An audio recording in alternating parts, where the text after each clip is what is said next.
नमन करते हैं। बोले बांके बिहारी लाल की जय। अब सुनो भैया, जब भगवान के ऐसे विवाह है गए,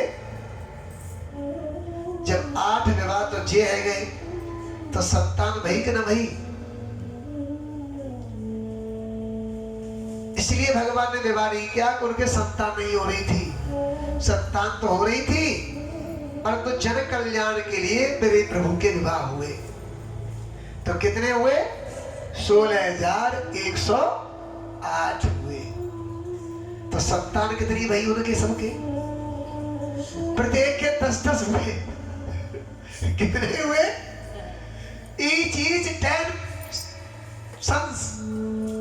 प्रत्येक के 10 बच्चे हुए। तो 16,108 के कितने है गए? कर दो मल्टीप्लाई।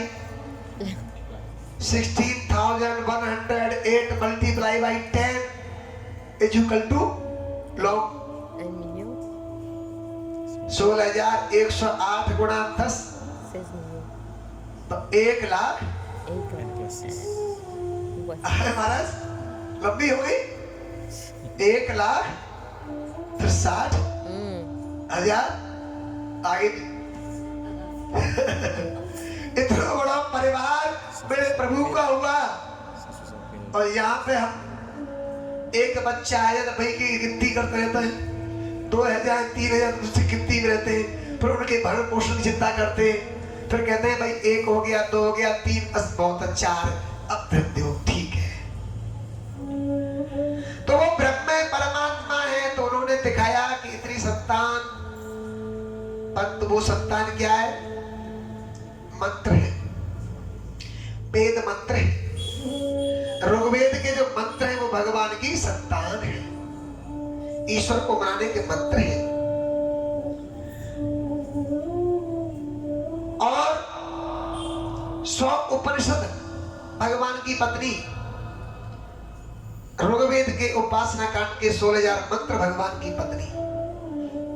दूसरा, एक दिन ऐसा हुआ, मेरे मुकुंद मोहन घनश्याम जी से रुक्मिणी जी कहती है, प्रभु जी आप तो बहुत दिव्य हो, मुझे फूल बहुत अच्छे लगते हैं। देवी तुम्हें फूल सुंदर लगते हैं? हाँ। मेरे बालों में गजरा, कानों पर लगा हुआ, और दो चुट्टियां लगाती है वो। एक चुट्टी इधर, एक चुट्टी उधर। तो अब तक तो बहुत सी माताएं एक भी चुट्टी नहीं लगाती हैं। बहुत सी मैंने चुट्टियां लगाना बंद कर दिया है, और कुछ अभी भी लगाती है। देखो कुछ देख लो अपने अपने। हाँ, मेरे भी चुट्टी है।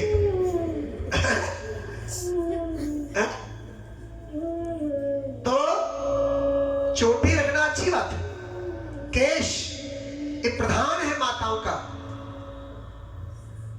तो रुक्मिणी जी के केश में, बालों में सुंदर सुंदर फूल भगवान चुन चुन के लाते।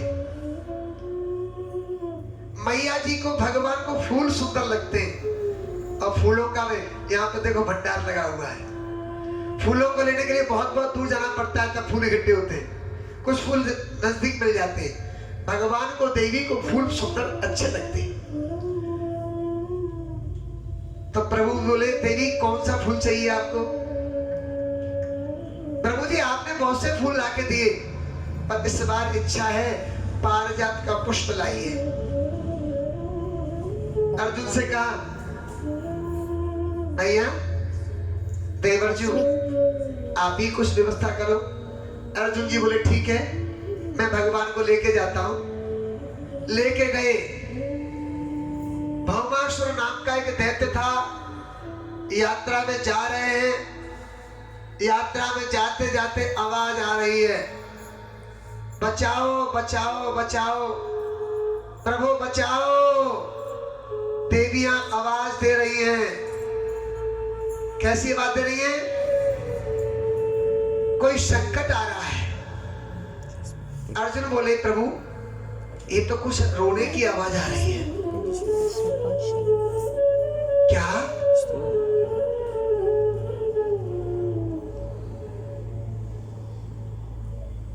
जेल खाना है। बचाओ बचाओ बचाओ। नमो विज्ञान मात्राय सर्वतत्व हेतवे पुरुषेशाय प्रधानाय ब्रह्मणे अनंत शक्तये नमस्ते वासुदेवाय सर्वभूताख्याय च ऋषिकेशाय नमस्तुभ्यं प्रपन्नपाय मां प्रभो। क्या प्रभु? वो प्रभु को पुकारी, प्रभु बचाओ प्रभु बचाओ प्रभु बचाओ। भगवान बोले ये कौन हो सकती है? अर्जुन बोला प्रभु मैं देखता हूं। और अर्जुन पास में गए और सुना, अरे प्रभु ये तो कोई स्त्रियों की पुकार है। प्रभु जी स्त्रियों की पुकार को सुनकर के आक्रमण करते भौमासुर के जेल खाने के ऊपर भयंकर आक्रमण किया। मेरे प्रभु को क्रोध आ गया, क्रोध की ज्वाला भड़क उठी। देखते ही देखते मेरे प्रभु ने उस क्रोध की ज्वाला में भड़कते हुए भौमासुर के ऊपर आक्रमण किया। भौमासुर मारा गया और भौमासुर के जेल खाने से कर्ण पुकार को देखते देखते भौमासुर तो चक्र से मारा गया, बमन करता हुआ हाहाकार मच गया। और उधर जेल खाने के अंदर से देवियां निकलने लगी। जय हो मुकुंद मोहन की भगवान आपकी जय हो, आपकी जय हो। भौमासुर मारा गया पूरी सेना के साथ।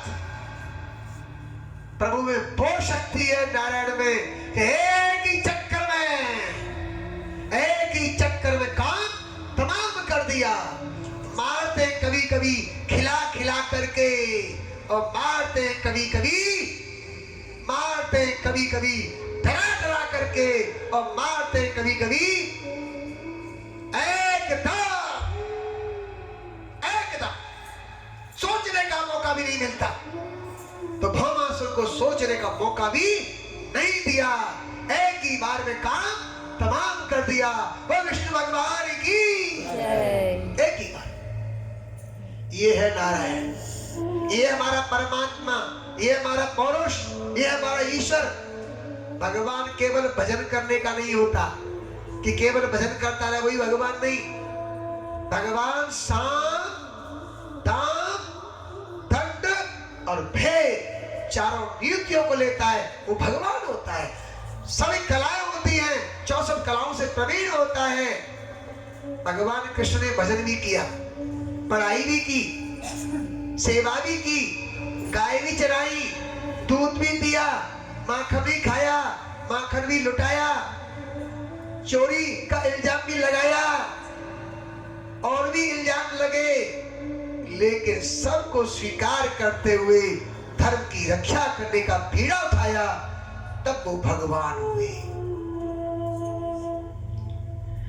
अब 16,108 कह रही है प्रभु जी आपने हमारी रक्षा की, अब हम कहां जाएं?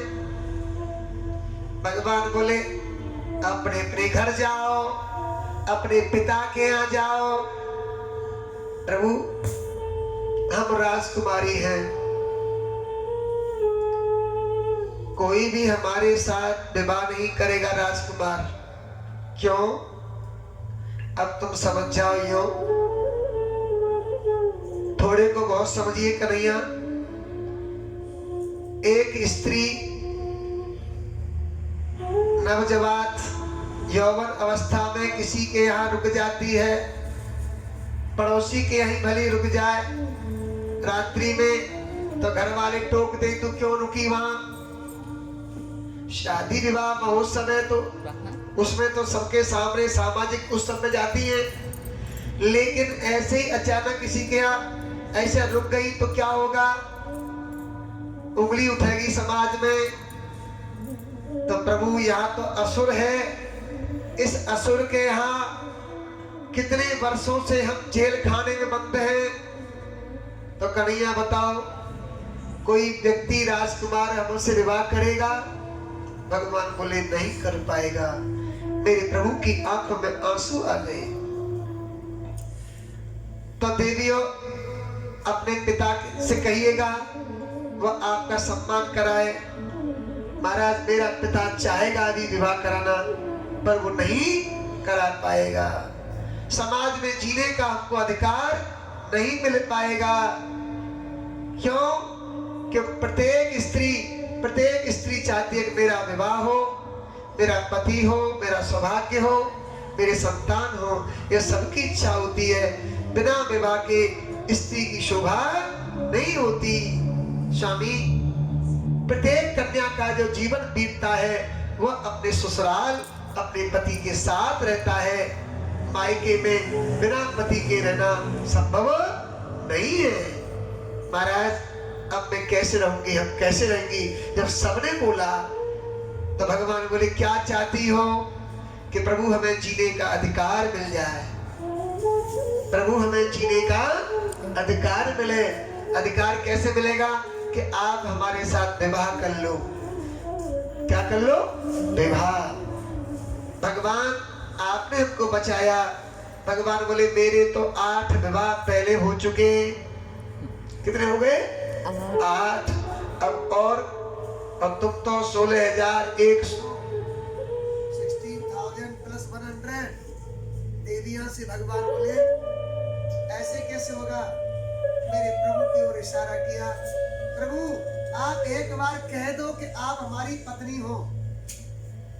आप एक बार कह दो कि आप हमारी पत्नी हो, तो हम उसी में स्वीकार कर लेंगे।